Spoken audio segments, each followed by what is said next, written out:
வந்து ஒரு ஏக்கத்தோடு பார்த்துட்டே இருந்தாங்க. அதாவது அந்த பாட்டியம்மா அவர்கள் கொடுக்கறத வந்து பார்த்தீங்கன்னா வந்து ரஜினிகாந்த் அவர் வந்து வாங்குவாரா மாட்டாரா அப்படிங்கிற ஒரு ஏக்கத்தோடு பார்த்துட்டு இருந்தாங்க.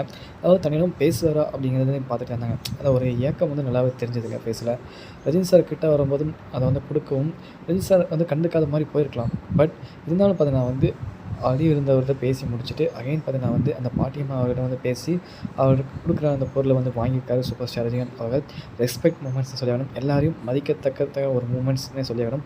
ரொம்ப பிடிச்சிருக்கு இந்த ஒரு நிகழ்ச்சியை பார்க்கும்போது. ரொம்ப நன்றியாக நல்லா இருக்குது. அண்ட் ரஜினிகாந்த் அவர்கள் நினச்சிருந்தாங்கன்னா கண்டிப்பாக வந்து அந்த ஒரு இடத்துக்கு வரும்போது ஸ்கிப் பண்ணிட்டு மூவ்மெண்ட் பண்ணிட்டு போயிருக்கலாம்.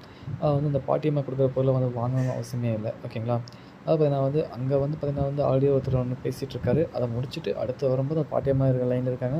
அவங்களையும் பார்த்து பேசி வச்ச ஒரு கிளிப்ஸ் அண்ட் பார்த்தீங்கன்னா வந்து சூப்பர் ஸ்டார் ரஜினிகாந்த் அவருடைய முகத்தில் இருக்கிற ஹாப்பினஸ் அண்ட் பார்த்தீங்கன்னா வந்து பாட்டியம்மா இந்த முகத்தில் இருக்கிற ஹாப்பினஸ் பார்க்கும்போது உண்மையிலே கிரேட்னஸ் சொல்லி அவ்வளோ சந்தோஷம் வெளிப்படுது. அவங்க அந்த பாட்டியம்மா முகத்தில் அவ்வளோ கிரேட்ஃபுல்லான மூமெண்ட்ஸ் நடந்திருக்கேன் சொல்லி ஆகணும். ஓகே நண்பா, இந்த ஒரு வீடியோஸ் வந்து சோஷியல் மீடியா ஷேர் ஆகிட்டுருக்கு. இதை பார்க்கும்போது உங்களுக்கு என்ன தோணுது அப்படின்னு கமெண்ட் பண்ணுங்கள். மறக்காமல் சேனலை சப்ஸ்கிரைப் பண்ணி சப்போர்ட் பண்ணுங்கள். நன்றி, மகிழ்ச்சி.